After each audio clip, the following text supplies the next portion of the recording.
Does bench press strength carry over to overhead press strength? I'm about to find out because I haven't done any OHP. I just had a look at the logbook. It's been over a year. In fact, it's more than a year and a half actually since I've done a single rep of overhead press.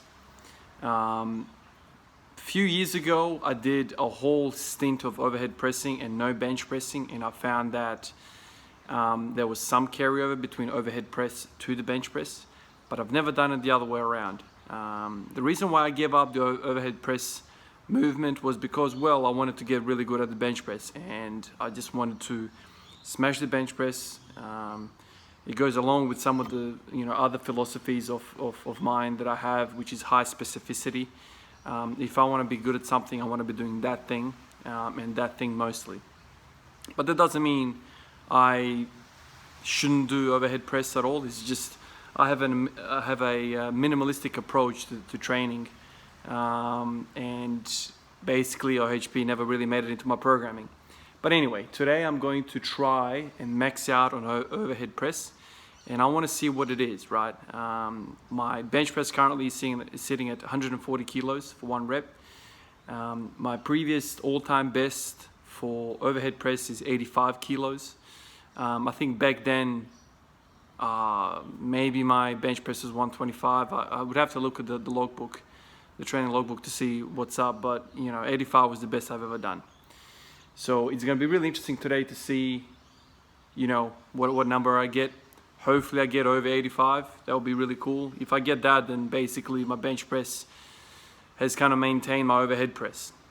If I get more, then it's going to be really good as well. So I'm going to obviously warm up, do my squats like I do every day, and then I'll, hit my top single for the squat, and then I'll, warm up for my OHP, and I'll see what I get. It's really, really interesting stuff, this. Like I said, you haven't overhead pressed in over a year and a half, so that's a very long time without that particular movement pattern. It's going to be interesting. All right, let me organize myself with the squat, and then we'll get to overhead pressing.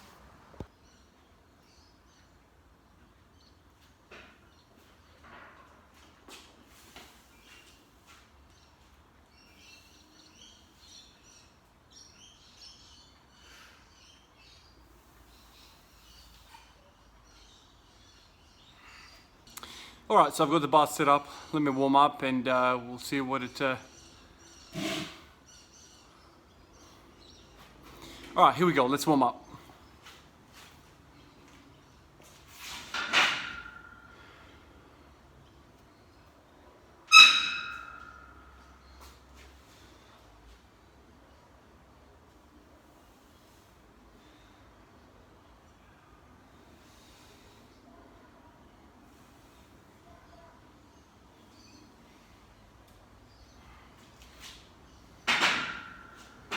$40 kg.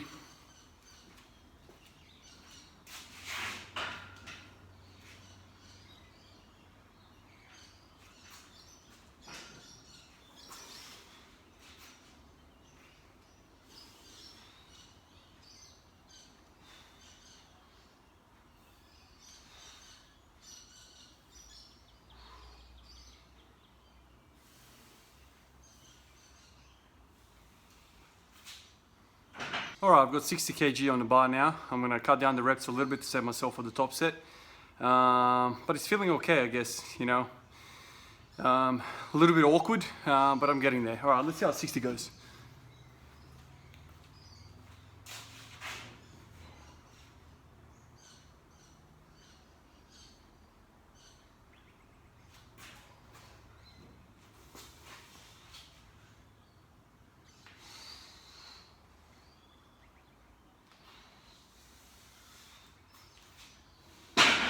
All right, 70 kilos.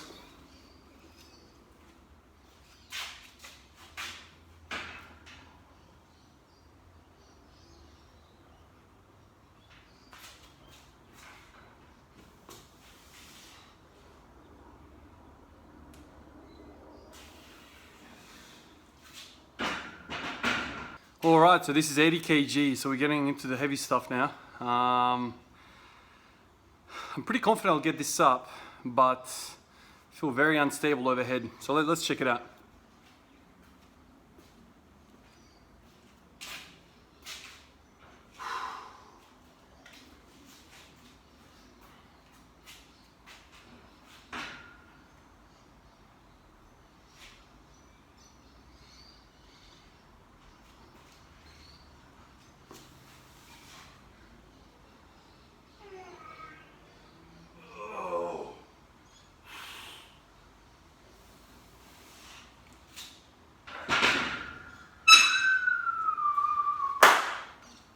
Man, overhead pressing is another beast altogether. So it's been a year and a half, and my previous best was 85 kilos. You put the year and a half break in and I just go 80 kilos up. What does that mean? It's very, very hard to kind of work out what's what. But I'm pretty happy that the bench press has some carryover to the overhead press. If you were to not do a lift for a year and a half and you came back to it, you wouldn't expect to be within such a small, difference of your best. It's been a year and a half and I'm within 5 kilos of my best. So it's fair to say that the bench press, training has maintained at minimum my overhead pressing.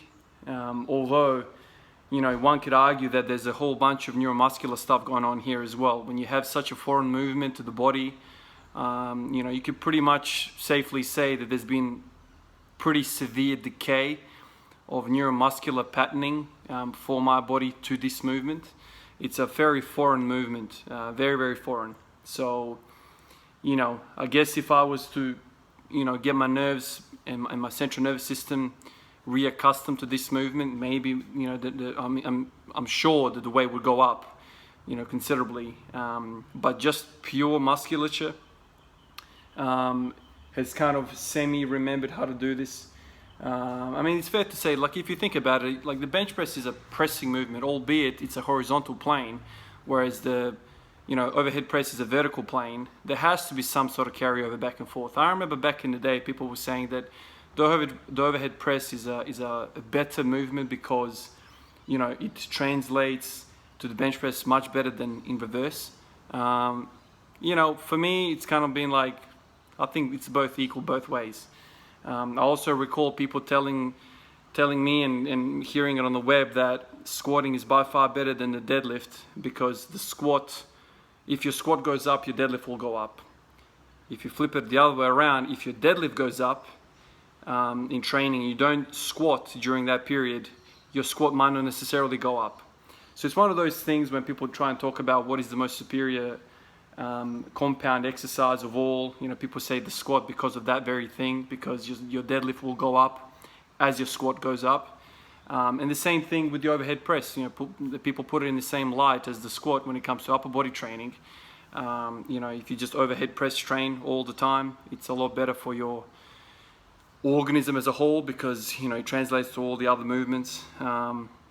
Generally speaking, I agree with a lot of these ideas because whenever you're standing on your 2 feet balancing and you're not laying down or you're in a machine, you're actually stabilizing your body in free space. It's probably better than many other exercise when you're comparing it to being fixed in a position like a bench press. But are you going to be a bench press world champion just by overhead pressing? Probably not. It's a great accessory. Like I said to you before, I'm a great believer in minimalistic kind of training, type training. It doesn't mean, you train a little bit. That means you have a very small selection of exercises. Because I believe that, your body gets confused with the messaging that you tell it. Your body's always trying to survive in this environment and it's always trying to analyze and learn the environment which it's in. And if the environment is drastically changing all the time, it can't specialize. That's my belief anyway. That's why, becoming a specialist of something is a lot easier than becoming an overall kind of beast. It's a lot more difficult to do that. And when it comes to the overall kind of all-rounder type of beast that I just said, it's very difficult, and these individuals usually have the argument of do your squats, do your overhead presses because they have the most amount of carryover to all the other kind of general strength. This is where strongman competitors, outshine all of us, because these guys train every plane of motion, pulling, pushing, carrying, they're just, unbelievable athletes when you think about it. Whereas powerlifting, we're working with a bar, very fixed compared to a freaking Atlas ball. But anyways, just I wanted to do this not because I want to get overhead pressing back in the mix. I just wanted to do it as a thought experiment. I enjoyed this sort of stuff. It's been a year and a half, and I thought, oh, where's my overhead press sitting at? As recently my bench press has increased, and I just thought, has that kind of leaked over to the overhead press? I'm happy to say that it has somewhat.